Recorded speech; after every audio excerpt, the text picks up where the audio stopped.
Në shtator të vitit 2020, në Dubai, policia arreston një nga emrat që po tërhiqte gjithnjë e më shumë vëmendjen e autoriteteve ndërkombëtare, Eldi Dizdari, i njohur edhe si Denis Matoshi. Ai akuzohej për përfshirje në trafikun e një sasie të madhe kokaine, rreth 400 kg. Italia kërkonte ekstradimin e tij.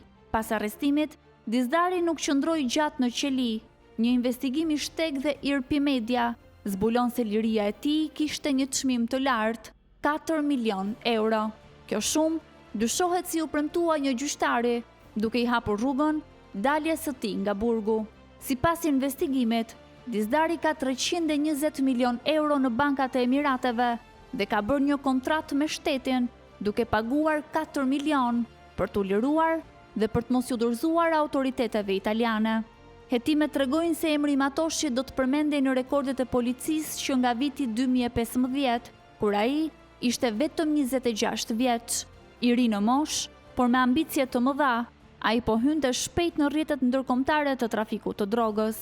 Fillimisht në Itali, sipas hetimeve, ai ndërtonte lidhje me trafikantë kolumbian dhe me anëtar të Ndrangetas, një nga organizatat më të fuqishme kriminale në Europë.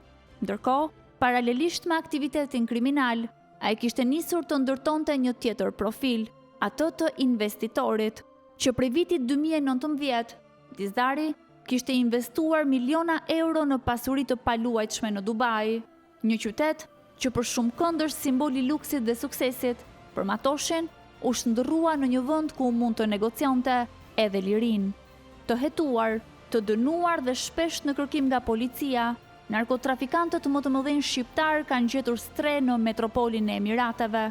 Për shumë prej tyre, Dubai nuk është thjesht një vend arratisjeje, është një bazë e re operimi, në një vend ku mund të shmangin drejtësinë, të investojnë miliona dhe sipas dyshimeve të hetuesve, edhe të operojnë larg hetimeve ndërkombëtare.